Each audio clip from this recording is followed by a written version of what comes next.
The 13th floor.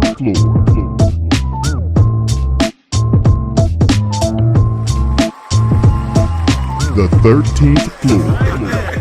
Happy New Year's, ladies and gentlemen, from the 13th floor where the furniture isn't always the best, but the views are amazing. I'm your moderator, B. Jones, and as you can see, I'm here with Le Squad. Yeah. Que paso, America? Fresh water. So y'all have fresh water in Jersey? I don't know. That was kind of they had a meeting. Awesome that tap. the water was something.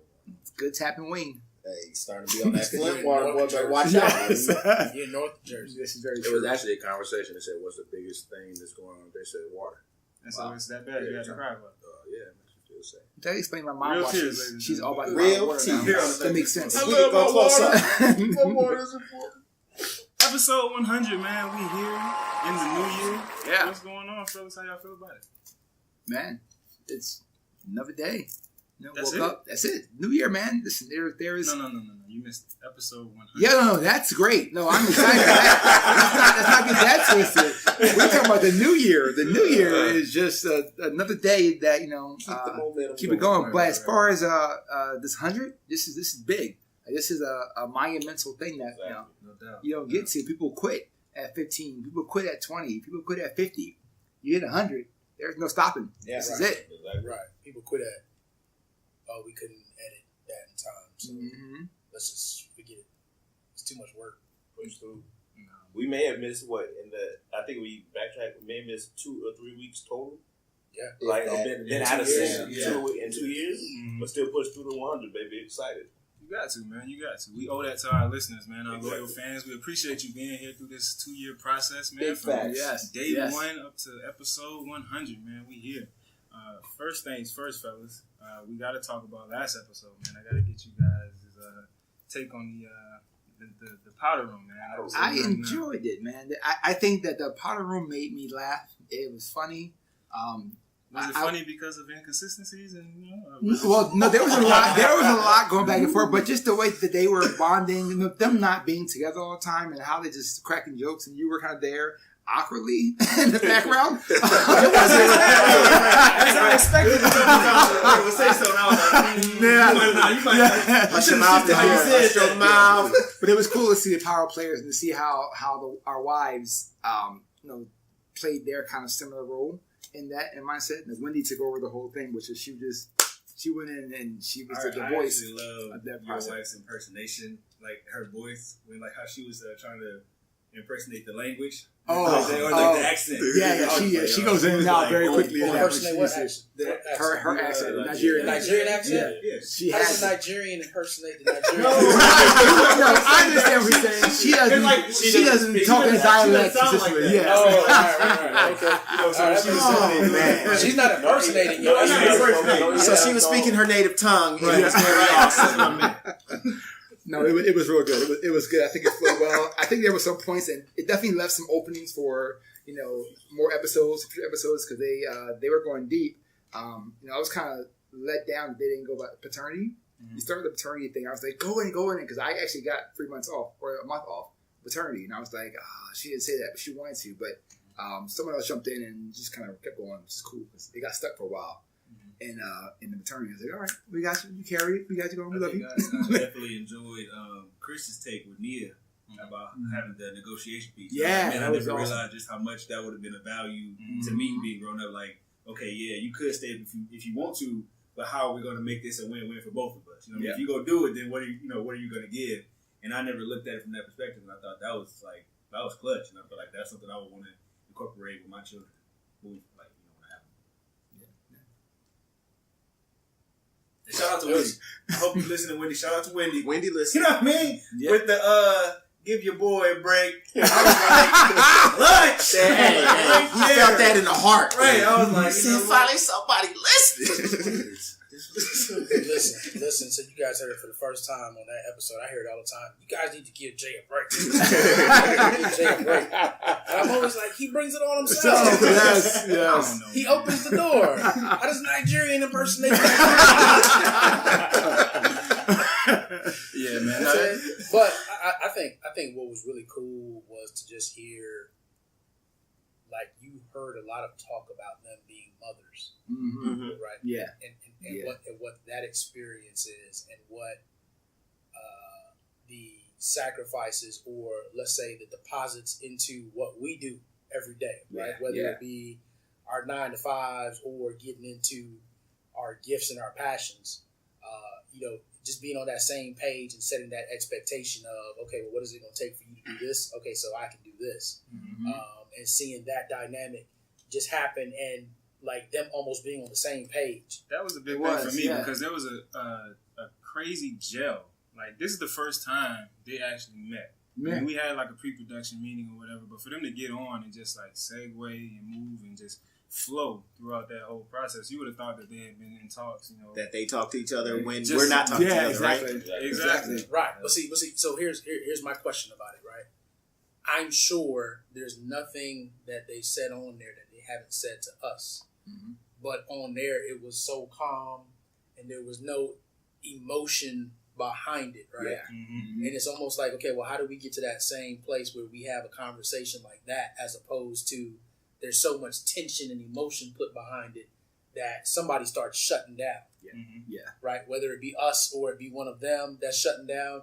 And that was the big takeaway, was what makes it so different when you get around another group of women, or a group of women, that you can have an emotionless conversation, right? But as soon as you involve a male in it, all of a sudden, like if Brett would have said the wrong thing, he would have been smart. Oh, there was a couple times during that you watched the tail, you just gonna go and slide over this man. Just hush your mouth. Anyway, like we were saying. Yeah, and look, I think it's a takeaway for all of us on both sides, right? Because you want to get to that conversation without opening up the bank of what was deposited years ago, right? Or what you did back when, right? Because we always, both sides, pull, and that just ramps you up to that 10 immediately. But in that situation, they didn't have that, right? It's just, okay, we're talking about how we currently feel and what's going on. So for me, that was a key takeaway for me of, okay, maybe this is a key to how we can have productive conversation. Not saying that we don't, but this was at a next level where they honestly just had a conversation of listening to each other. And I think a lot of times that's the breakdown between the male and female dynamic. Well, it's the same. I was going to say it's the same thing. How beneficial have these 100 episodes been for us? Yeah. Like, and think about all the stuff that we've amongst each other been able to hash out and talk about and deal with and help each other out with. That it's just that ability to have coming together of people who are dealing with situations. That's what the strength of that was. Is that at the end of the day, even though they're all mothers and everything, but they all already know. Well, I see what they do, and I see, and not only have they seen what we do, but they've been surprised by how long we've done it, the consistency in that it isn't garbage. That they're no, I actually do go and listen to it now, like it, and I get something from it. That's what it's about. Is that same energy that we feel when it's like, man, this is more counseling for us than it's really like our focus on, man, we're doing a podcast. It's like, it's a relief to be able to have these moments with each other and like talk about whatever the before the show and after show pieces when it's like, yo, we really get to vent. It's helpful. And that's the same thing that they felt and got that energy of when they stepped into the 13th floor. It was like, oh my God, I have this ability to I can have potty at I can just, let it out. And there's people but there's people in the potty room, you got potty out the mouth. That when put it on the shirt. Exactly. But that's when you feel that energy and that understanding of being able to express something. Oh, well, I remember when Carol did XYZ and I felt, and then he's just like, yo, Art did the same. Like, that's when you feel that synergy, it helps to understand we're not in this thing alone. Man, we appreciate you not dropping that. It was close. That bomb was right there. I'm unfiltered, baby. Potty at the mouth. That's the potty mouth. But if you look at it, and I think going back to your earlier point, Carol, I think that space, how do we create that space where that open communication can happen because they were comfortable. So they didn't feel like they had to be defensive. I sat back in my chair and, picked and chose my spots, guided the conversation, but let them speak freely. And I think that was probably the biggest component to getting them into the space where they're comfortable, being able to listen. And I think making the female, the opposite sex, the woman feel like they're being heard, and then us in turn feeling like we're being heard. How do we create that dynamic? I think the other key to it is that originally we were going to push an agenda on them, right? Mm-hmm. Right. Like, hey, this is what we want y'all to talk about. And then we quickly discovered that, okay, that may not necessarily have worked, and we kind of let them formulate their own agenda. Yeah, make sure, yep. And think about it. Anytime you go into a conversation, you kind of have your agenda. You know where it wants to go, right? And what's supposed to be a conversation or an agenda, but you already know how you're going to start it, and you know where you want it to end, right? So you don't leave for that flexibility and that interpretation and the contribution from the other free person. flow. Right, that free flow. So I think that's another one of the keys to it of what we saw there versus what we may have as conversation. In addition to that, I would think I go back to our earliest conversations where we sat around and it really was, whether it made the podcast or not, the conversation we had, like, you're going through that too? Oh, we went through that. Yep. I think they had the chance to see that, yes, everybody lives their own life. We may be in different parts of the state, different parts of the country, but we're going through the same things. And then they would turn each other. So, because I remember one of the conversations, I don't remember the exact context of it, but then they turned to ask Gina, like, well, your kids are older, so what did you do when this happened? Mm-hmm. So, because we had already been through that with kids. And so what did you do? And we talked afterwards, and for her, it was like, oh, I had a chance to kind of reflect and kind of give that input. And I'm thinking, these are my peers. These are my same age group, we're all working mothers. We're all doing this. While I'm staying at home, I'm a working mother because I'm working doing something, right? Mm-hmm. But I can give input as well, and my voice is valued, right? And they valued each other's opinion. So it was that welcoming, comforting spirit alongside of, well, I'm not the only one that's been through this or going through this. Yep. So that atmosphere was set from the beginning as well. Yeah, man. And we definitely want to keep recreating that atmosphere, man. The powder room has to be a staple. I think they were in a sense objecting to doing it initially, to where by the end of the show, during the show was the we need to make the powder room gonna be forever. Right? It's gonna go down like we doing this again, right? But it was awesome to watch that energy build and the comfort build. Like it was almost like watching all of our episodes in one episode. The comfort that they went from. Initially, you could kind of feel, what are we doing? Kind of what is it? But then by the end of the show, we need to do this again, girl. Like, let's talk. They on chat now, and everything else is going. It's awesome to watch that, and it was like I said, it was like watching a mini version of our show progress in just that 145-minute segment. That you saw the same feeling of wow. Initially, when we were doing this, we were kind of like, we know we want to do it, but we really don't know what it is we're doing and how. That now it's like, yo, we pop up a mic anywhere. Let's do a show. Get it popping. It doesn't matter. Let's talk about something, and it's valuable, and that's what they felt. And I think that's the magic of the 13th floor, right? Yeah. And I don't know if they realized it, but they don't know why they had that good feeling towards the end and why they wanted to keep going. Whereas we experience that every week. We know why we want to keep going because, as you said, it's therapy, right? And the problem is that a therapist, they don't really want to cure you. They want you to keep coming back. Yeah. But we actually coming up with real life solutions every single week. Yeah. Not only that, what are you doing when you go to a therapist, man? Like, I feel like therapists guide conversations, right? Yeah. When you get in a group of people who have different experience at varying levels, all you're doing is that same thing, guiding the conversation, putting your points of views out there, your experiences, and then getting that feedback. The same thing a therapist does. So if the cost associated... There's a difference, though. The difference is that in this setting, right? So, okay, I've seen therapists before for whatever reason, right? It wasn't somebody that looked like me that had similar experiences to me that you can't really identify with me. Mm-hmm. Right. Whereas when I talk to you guys, I know you guys can identify with exactly what I'm talking about, or at least kind of fathom it. Mm-hmm. And I think that's what happened for them is that they were on there talking to somebody that has gone through what they're going through, looks like them. You know what I mean? Has a similar type thing. So it makes it's so much more effective than an actual therapist. I mean, don't get me wrong. Go to a therapist to start, right? Mm-hmm. But then you need that support group around you. Exactly what it's about. That support.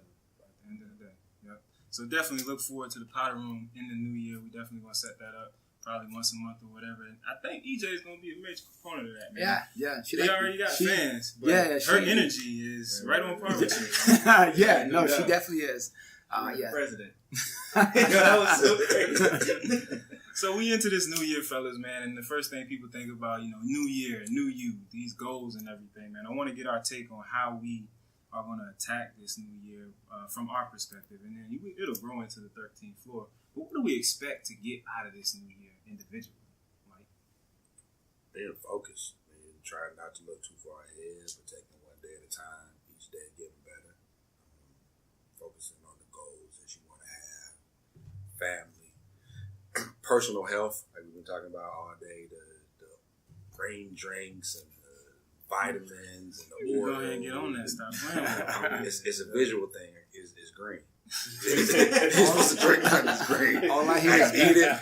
Broccoli, kale, collard greens, asparagus. Cook it. Do like Chef E did sour apple earlier. candy. Blend it all up and put it in a glass, and we have a different conversation. But truly, just trying to just stay focused on the day, not getting too high, not getting too low, but understanding that as long as you focus, as long as you're doing what's right, then eventually your blessings are gonna come. And that's primarily the biggest thing right now, is just to try and stay focused. Yeah, man, I think the distractions for me are kind of the biggest thing because it's easy. And then some distractions don't even seem or feel like distractions, like it's comfortable, it feels good. And then also understanding the difference between being productive and being busy. Because time is crazy.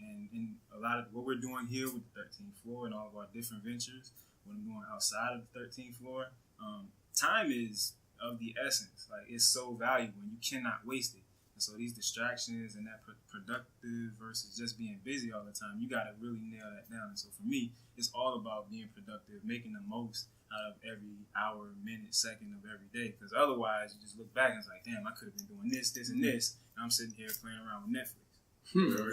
That's literally what it is. Just understanding, how are you maximizing every minute towards your goal. And even if you are taking that time, it's like downtime for yourself to recover.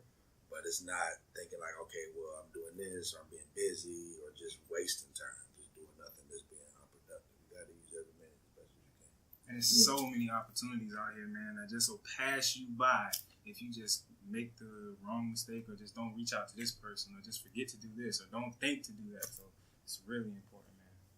Got to be ready for the phone call. I think the key to that is being present. Like, it's easy to think about, like Mike said, you're so focused on the entire year, or you're so focused on even 2020, but just being present in this moment. That's where all the strength, the power, the focus, the energy is. We don't know what 2 minutes from now actually looks like. We can fathom it, we can think about it, but when you're really present in today, in this moment, that's where you can enjoy, like you said, maximize every minute of every hour of every second. You know what I mean? It's like things like that. So, and stop looking at taking that downtime as I'm not being productive. Right. You know what I mean? Taking that downtime with, whether it be with your wife or your child, or even with your friends, you know what I mean? Or with yourself. That's not you're not being productive. You know what I mean? That's you still working, but working from a perspective of, I need this moment. You know what I mean? I have to step away so that when I get back, I can give it that much more. You know what I mean? So I just feel like you're just looking at the present moment and really embracing that. And it's crazy the physiological effect that it has on you, just from a health perspective. Oh, no, for sure. Yeah, making sure you recharge your batteries. Like that green juice, bro. Yeah. Green juice. Green it up. So we'll see. We'll see if that. We'll see what happens by June. What's that look like for you, BJ? So for me this year, like I'm not the resolution person. I'm not that, but it's really clearing my plate. Like you said, distractions, kind of combination of everything you guys said. I have my hand in so many things trying to help other people. I have not put in the time to invest in myself, right? So the last part of the year really had been getting some things off my plate, and not saying I'm done with it. I'm just remove myself, but kind of find a way to ease out and put in new. And I'll give an example: Black Alumni Society at UM. We hadn't had leadership and official leadership in forever. A lot of the stuff that fell on, like if I didn't do something, communication wasn't going to get out. People didn't know what was going on. But it's like I can't continue to do this without an e-board, and I can't continue to do this without investing in myself the time that I could be doing other things that I need to be doing for me and my family. So it really was helping them set up to have elections to get a new e-board in place. That happened October, November. So as the new year rolled in, that's one thing that's off my plate. Other things at work, other things outside of other little things, projects I had going on is like, look, I got to find a way to back out. Right? So now it's 2019 is really taking that time to all the things that we're going to do, all the things that said we need to get done, and like taking that time to put it back in myself. Because really that's what I can't worry about everybody else's plate if my plate is not full to eat from. My family, that's financially, that's spiritually, that's physically, that's mentally. Like all them components have to be, I had a realization over the summer, like, look, it's not that I was taking away from them, but I wasn't giving my all to make sure we're set. But I would bend over backwards to help everybody else. Yep. But at some point in time, I got to say, you know, I got to be selfish with that. And it's okay to be selfish. And that's what I was about to say. Yeah. Don't feel bad about it. Right. Yeah, and I would. No, yeah. I would feel bad about it, but Right. I can't. Right. Like when I look at financial future of my family, like look, I have things on my plate ready to go, but I haven't put the time in to get it done. But if I count up all the hours I was helping other people do things, I I could have been done with this stuff already. Yeah, So- and it's I like the plate references you just said, because what we end up doing is we give everybody else, our effort for them is the dinner plate. Yeah. Right? And then we treat ourselves to the dessert plate, right? When it needs to be the other way around. We need to take our plate as the dinner plate. Yeah. And then if I can get to you, sweet. And that's the dessert plate. Yeah. You know what I mean? But we just feel that pressure of we want to help everybody. And then when it's time for us to be helped, next thing you know what I mean? Your plate is so worn and tarnished, and sometimes you can't come back. You just can't come back from it. Exactly. So it's time to make sure that's set up for us. Again, helping people along the way as I can, but number one priority is making sure that our plate is taken care of. And how much more opportunity are you going to be able to provide? You know, once you have yourself in order, that's the kind of that's the way that I'm thinking. You know, with the businesses and things that I'm trying to create, I know it's going to be hell on me right now to get everything in place, but it'll be worth it in the long run. Right. Long game, all the time. What about you first? Two things. One, consciousness. So being more aware and perceptive of what's going on. While this is something I've been growing, so I'm not like BJ. I'm not trying to make it like once January 1st hit, that was the all of a sudden now I'm going to do it. Like, exactly. I've been riding this wave and allowing it to grow, but that is one thing I want to continue to focus on is the consciousness of being aware of what's going on, but then also being thankful in absorbing the moments. I think that too many times we get caught up in the hustle and bustle and won't appreciate just the fact that we can sit there and watch Netflix. You know what I mean? And that it's okay at that moment, and being appreciative of it and not getting in the space of feeling like, oh, I'm watching Netflix, which means that I'm depriving myself of something else. No, you can't always be busy. You have to be able to have some downtime and learn that beautiful mix of everything. And so allowing that to take effect. And I do a lot, but I don't do enough. And so being understanding and figuring out the right focus and placement of everything that I have going on. You say you do a lot, but you don't do enough. Can you elaborate on that a little bit? At the end of the day, I feel if I am not financially mainly where I feel that I'm dominant, I guess is the best type of feeling that I have about it, I'm not doing enough. It doesn't matter that while mentally I am fine where I'm at, it still is a motivating factor in the back of my mind that I'm still not where I feel I know I could be. So feeling that I haven't reached my full potential is the motivating factor that keeps me pushing that level. That hunger, that's what's up. Wow. Listening to everybody else's, mine seems quite simple, but I want to get a Nintendo Switch, right? Mine's is like the complete opposite of that of everyone's, because just been a busy last 2 years with everything going forward. So kind of now just and then at night look at my list for tomorrow, and then tomorrow start the list off, and the list is complete. I feel good, and hopefully by 5 o'clock, 6 o'clock latest, like my list is done, and I can just relax. And I look forward to setting up my plate so that it is full, and I can go through it. But also knowing that, okay, this is it. Like, I'm done, downtime, and now I'm good to go. I started doing that during my little vacation area, and I noticed that, I tell myself by 5:30, 7 o'clock, I'm done everything else. Like, the pressure of just being able to sleep, or I'm tired now, I'm going to go to bed.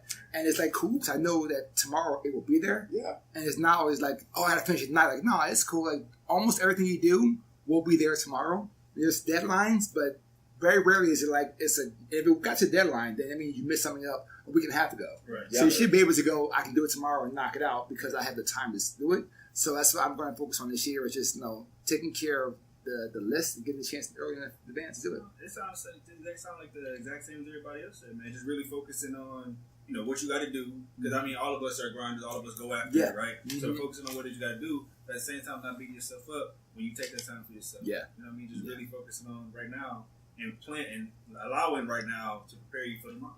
And it sounds like you've done a lot of that planning and implementing your system and stuff over the last couple of years. So now you're at the point where it's like, I can put this thing on autopilot. I know what I'm doing X, Y, and Z throughout the day to make sure I can accomplish the goals that I've set, and I'm in a good place, at the end of the day or end of the month. Yep.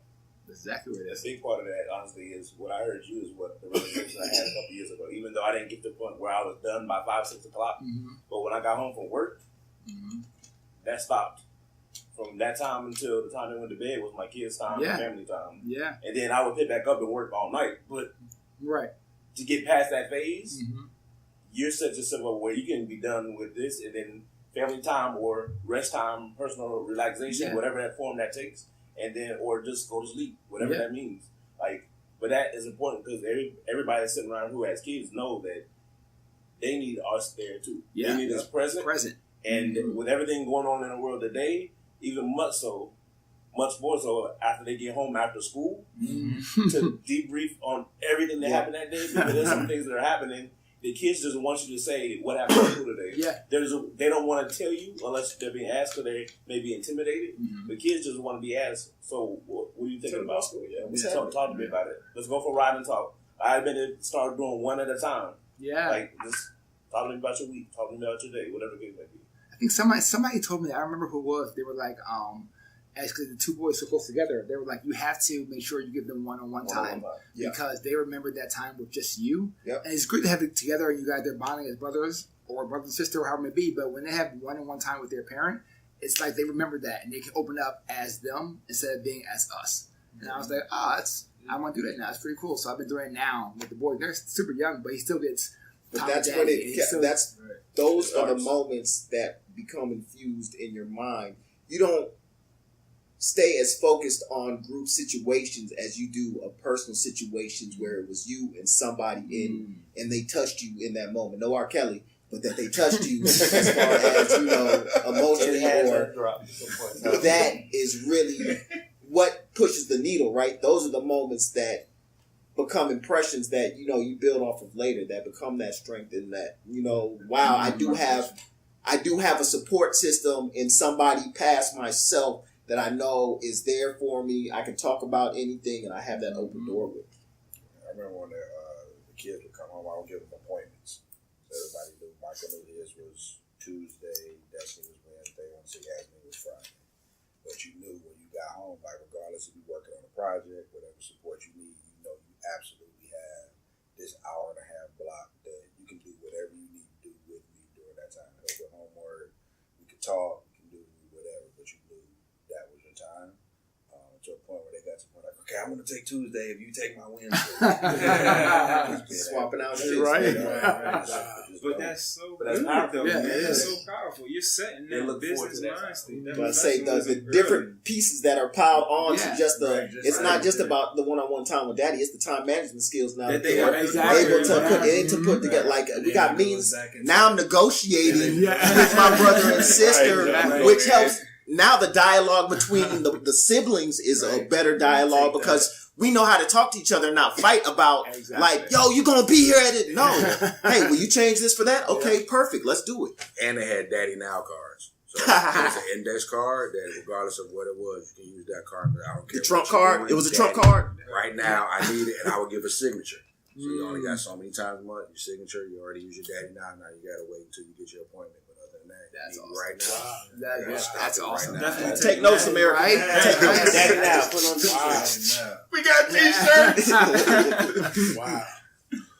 That was good. Yeah, I might have to steal that one, bro. Hey, God gave it to me. I give it to everybody else. It wasn't like I came So, up with boy, it. I'm ready for it. You know what I mean? So you know this is the part where we come to you with your prolific wisdom and knowledge, and you kind of pull it all together with what you got. You refuse to let go of that prolific. Oh no, prolific. That's day one, baby. That's day one. That has been the drop. Yep. You refuse to let go of that one. Man, hear me out. For me, and look, it's not a New Year's resolution. Like, I already realized this, and I took a little transition and let people know, look, the gloves are off, right? So mine is stop being so polite and considerate. And when I say that, it's I'm always considerate of somebody else's opinion, what somebody else is trying to do, being polite to other people's opinions. And at this point, it's just like, nah, I got knuckles for you. That's it. And what's behind those knuckles is similar to BJ, is my agenda. Yeah. And what I'm on. And I think it's just a matter of, at some point, I adopted this polite, smiling, friendly demeanor. Oh my gosh, you're so well-mannered. Well, not when it comes to division to goal anymore. Yeah. There is no more well-mannered. Right? And that's like, I don't care what it is. Work, Acute focus, baby. whatever's going on, because everybody else got their dinner plate. Exactly. Right? And they not being And it's a kind. nice dinner plate. Right. And you ain't sharing your food. Right. So at this point now, it's like, look, I'm coming to get, I'm bringing a plate, and I'm going to get my food to put on it. And you just got a deal. Don't ask me for none. And I don't care what you think about what I should eat. Yeah, I'm getting sick. Yeah, right.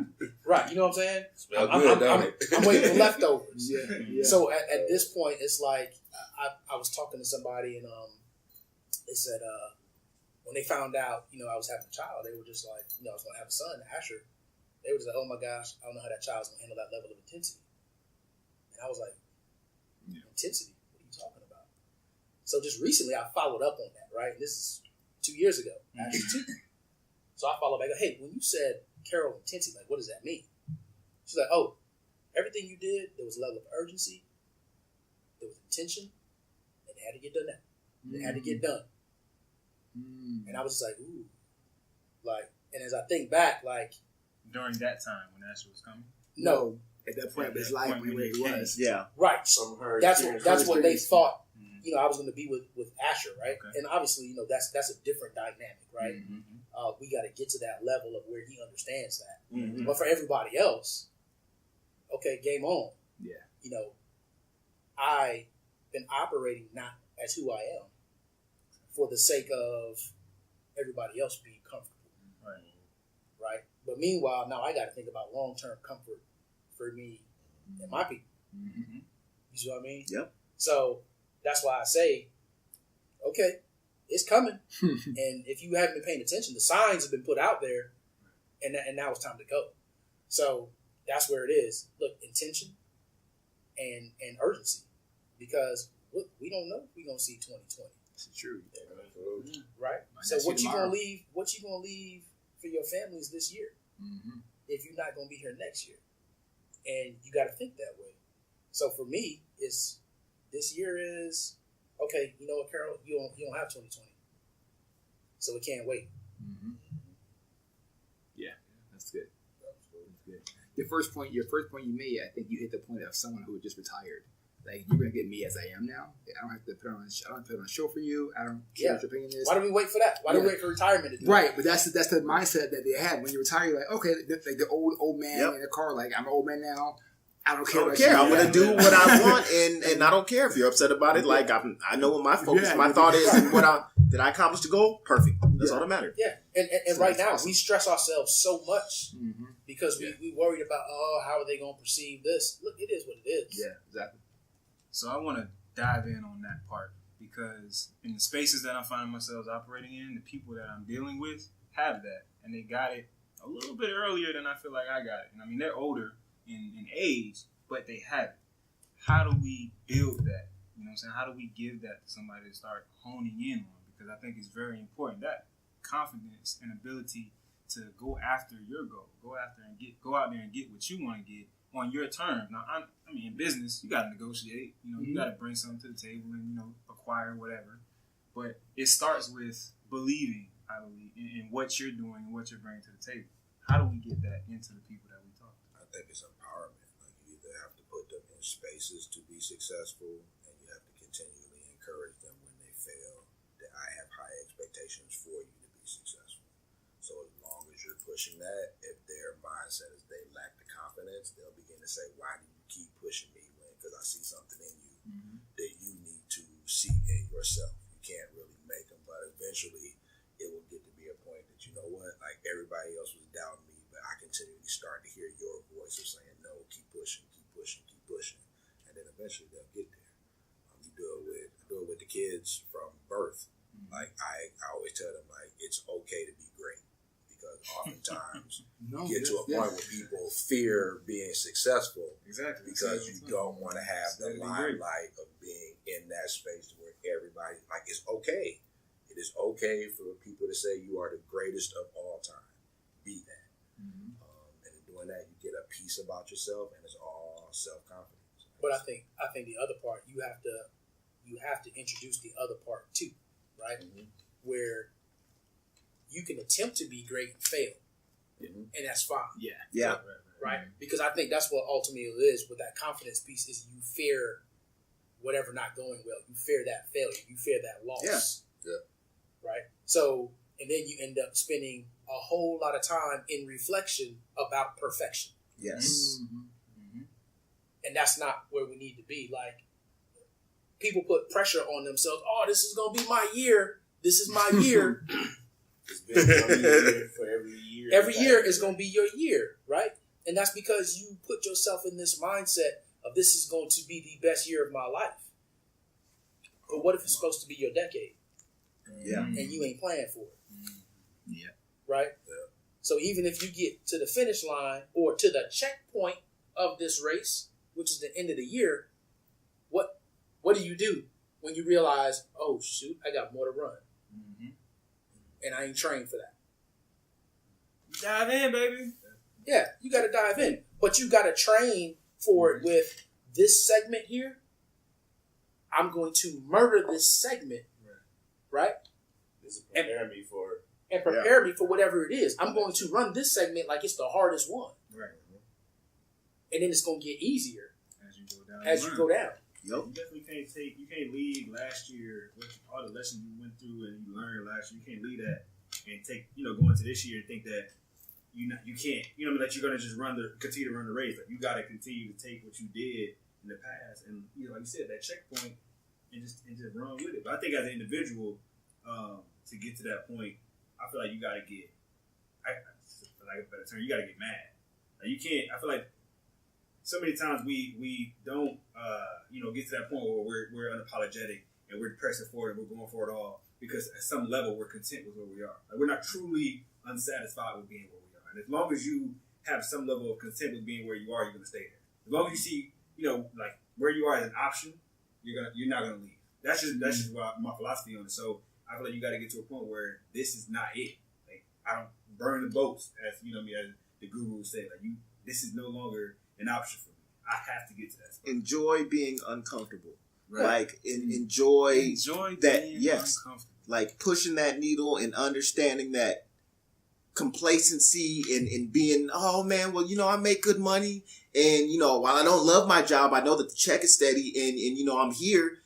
That's not okay. Like, have a passion, have something that you're focused on and you love. And it doesn't mean, stop your career and focus directly on that passion, but don't allow yourself to get lulled into the doldrums of just being, schlepping through life and just, man, I get up, I wake up, I go to work, and I come home, and it's just rinse, cycle, and repeat. Like, life is about living. Enjoy it. Push the needle. Put yourself in uncomfortable positions to help yourself grow, as opposed to settling and being okay with what you've already dealt with. Right. Be happy with what you have, but don't be satisfied. Yes. You see what I'm saying? Know that there's more. Yeah. Okay, you got this? Great. You've reached a level of achievement. But what's next? Yep. Keep pushing it, because a lot of times we get caught in our own thing. I'm going to borrow something from my man Jamal. He said, okay, it's great. Yeah, I'm wealthy. I'm good. But what about my kids and my kids' kids? What if I give them this head start and they don't have this type of stress of figuring out how you're going to get there? Yeah. Right? And man, we need to have Jamal back on the podcast soon. But I just think that's how you got to be. Two things popped in after hearing all this conversation. One was a visual I saw walking to school one day in a teacher's classroom for his kids. The word comfort zone was written. The word comfort zone was, the letters were used to make a circle. Yeah. Had a red dot in the middle. It said you. Across the board, it just had the magic happens here. Everything in that space outside the comfort zone. We've actually posted that before, I believe it. All right. That was in the teacher's classroom that day, and that just stuck out to me. That okay, so here is I'm seeing an educator who is not. Yes, we worry about teaching what we got to teach for standards and what needs to be taught by the book, but what life skill, and that starts with kids as young as age what? One now? Yep. 1 out? 3. Right? And then the second thing is 3 things. Like when you're born, you have all these fears. Fears of falling, fear of noises. But as adults, there's 2 main things that keep people back. FOF and FOP. Fear of failure and fear of people. Yep. Right? And that's what keeps people in that comfort zone. And I can't remember what book. I'll look it up and post it because I want to cite everything right where I got it from. I can't remember right now. But FOF and FOP always sticks with me because only because when I read, I thought I was the only one. I'm like, $1 million bladder. $1 million bladder. That's not what's going on. But when I go back to those, because when I see and I hear people's reactions to their jobs, to their family situations, to relationships, like why are we doing this thing to ourselves? Like, you're in a bad situation, whether it's work, relationship, spiritual, whatever the case may be. Why are you stuck there? Why? Because you're afraid to come out of that comfort zone because that's all you know to do. Stop settling. Like we have to support each other with telling people it's okay to be uncomfortable. Mm-hmm. It's okay to say, you know what, we got to figure out a way financially to make it because this job is I may be making money, but I'm not happy. I have to find something I can enjoy doing. So we need to come together as a family, as a group of us to support each other. Mm-hmm. And I like it in one of our chats the other day, last week, that I think Omar posted the thing about how men should share. Yeah. Couldn't make it. Men should share information and talk about salaries. Talk about their salaries and what they make. And that's been one of the things, I think, when you look at the male ego, we don't talk about salaries. We don't share that information with each other. Not as a point of I'm doing better than you or they may not be doing, but like if I'm making $70,000 a year and I have a room full of guys that are 80 plus, that I need to be seeing what I need to do and what skills they have to increase that $10,000 may make the difference of me losing my house in the next year or 2 years. Yeah. On me being successful and be able not going to debt doing something else, right? Yeah. The statistic is your 5 closest friends, you take an average of their salary, that's you. Mm-hmm. So if you're making the most in your circle, you need to change your circle. Right? If you have the best health in your circle, then you need to change your circle. Right? So you should always be striving for that next level. Get out of that comfort zone and keep pressing for the next level, the next best thing. If the friends that got you here won't take you to where you're trying to go. Absolutely. You gotta get to that. Level up. And that's not saying just dump everybody by the side. Right. It's still there. It's still there. You But gotta expand your network. Yeah, right. exactly. You can keep those people, but you gotta reach out to people that are where you want to be. Like Spider-Verse. 70,000 and everybody else is making 80. You exactly where you need to be. You know what I mean? So that's I'm not saying that's what you're. I'm just Right. saying, but you know, Yeah, but it makes sense. You're in there. You're in the average. Yeah. Right, exactly. But if we never talk about that, Mhm. and we never know what's going on, and we don't make that a conversation that we have, then it's just a guessing game. So BJ, I'm trying to get to 80, bro. What I gotta do? I'm gonna cuss. I ain't there yet, bro. No, that's good stuff, man. Hey, all of those great lessons to take into this new year. I know we're a few days late or whatever, but we always on time here on the Yes, 13th right. floor. That is. No clocks. No calendar. But the views are amazing. As we work to wrap this thing up, man, we're gonna go around, man, and get our little sections in. So J-Day, so you up first, man, with your fit tip going into the new year. What's going on, bro? Yep. Yep. No, man, definitely. Green juice. It's, like I said throughout the podcast, man, being present. Like I said, it's a physiological effect that like you can't even digest your food properly if you're not present when you eat. You know what I mean? Like there's a stage, I believe it's called a cephalic stage that takes place just from smelling food, just from knowing that you're about to eat, right? And it happens it basically prepares your mouth to basically you salivate so that you can actually digest and properly digest the food. But if you're in a rush, like if you know, okay, I got 5 minutes to eat, let me get to the spot real quick. So if you're rushing, that process doesn't happen effectively, and then it affects the next stage of digestion, and the next stage, and the next stage. Then you have things like indigestion. You have acid reflux and things like that. So literally, from a physiological standpoint, if you're not present and sitting down and actually enjoying food, tastes great. You know what I mean? Like you're not even tasting the food, you're just throwing it back, and you just great out there, right? And then you just on to the next things, and then So I say I just want to recommend people just be present in everything that you do, but specifically if you're being strategic with your health, be present when you eat. Take the time to chew and swallow. You know what I mean, effectively, so that you don't have to necessarily deal with those health problems. Sign me up, Jay. There it is. Man. Green juice taste testing in about 20 minutes. Ready to go. Right. Fresh and Biz, man. What you got for us, bro? Fresh in Biz this week, number one entrepreneur ninja. It's really just do, man. My word to you, I'm gonna take a piece of what I got from my man Jay Fingers, that you have to seize the opportunity. Stop shining those balls. Stop thinking that this new right moment is coming. Stop thinking that, you have to wait for whatever else that there is, and understand it is about execution.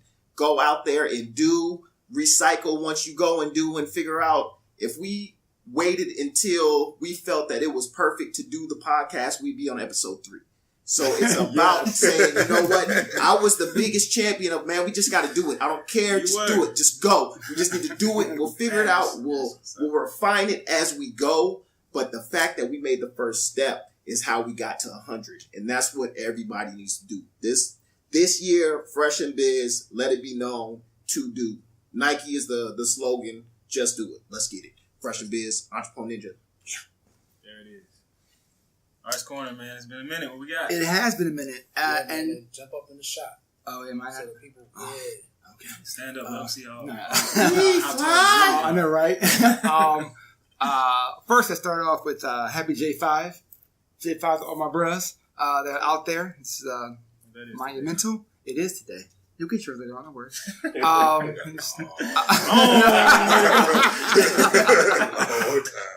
So the corner this week is going to be about, New Year's kind of new mindset thinking and resetting your house. First, we're going to break it into 2 categories. One is your financial house and your financial setup. So this year, I'm going to do a lot of things about getting your financial things set up and planning and things you can do to get yourself set forward.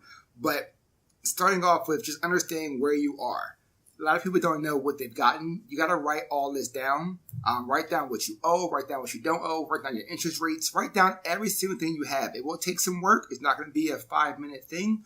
But you have to sit down and write it all and see it on paper. You don't really know what you're owed, and you'll know your net worth. Because you're making $100,000, $80,000, you don't know what your net worth is. You might actually be in the hole by 140, and you're making $100,000. So you're trying to figure out how to get to that point. And that's when the reality hits. And I've seen, we spoke on my one-on-one about the spreadsheet that I had set up. And then I've got phone calls and people wanting to get this and sending emails out to them. And you realize at that point, when you put the information in, the numbers hit that bottom and you see because it's red or green. I did it purposely, so when you put your numbers in, you see it, and it turns red, and you go, oh man, like if I were to pass today, I'm leaving my family nothing. And then you are living your day in a negative, like you literally are worth nothing in the mindset that financially. You may feel it when you body-wise, you're great, but on books and paper, to someone that doesn't know who you are literally carrying someone else's weight behind you. So get that in order first, put it on paper, set it up, and figure out how you're going to do that for yourself. And then personally, it's all about figuring out the mindset of, getting rid of all those people who are naysayers and people who are pulling you back, and enjoy people who are cheering you on.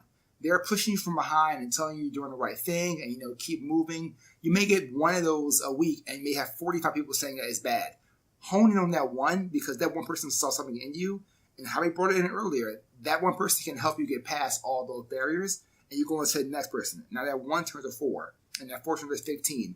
And you're going to have people still telling you no, and that's a part of life and the building process. But you got to hear the yeses. You got to hear how them, because you'll look back and 5 years ago, man, wow, this person did tell me I had that in me, and now I see it. They're pushing you forward.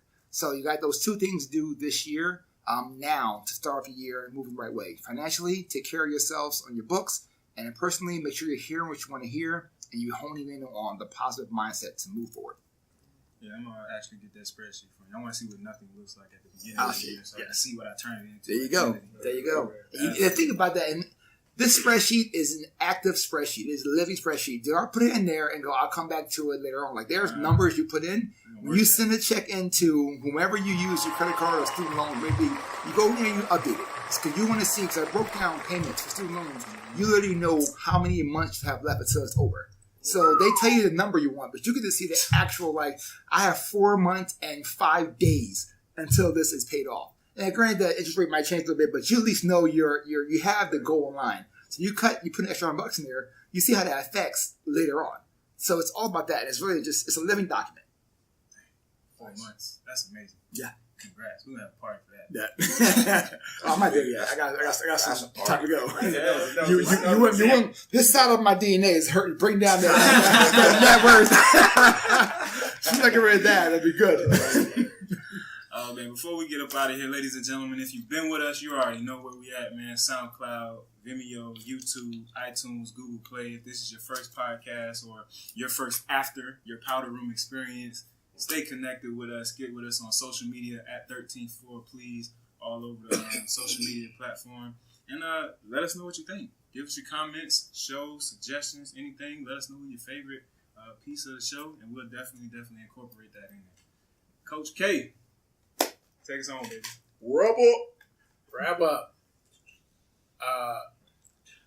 Be intentional this year. Stop being life's punching bag. Drop the mitts. If you ever watch people spar, one person holds the mitts, the other person hits, then that person goes to the bag. They hold the bag for that person to hit. Swap roles this year. Swap roles. Easy. That's it, ladies and gentlemen. We out of here from the 13th floor, where the furniture isn't always the best. But the views are amazing. The 13th floor.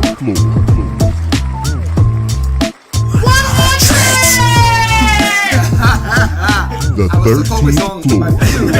You see, I'm here.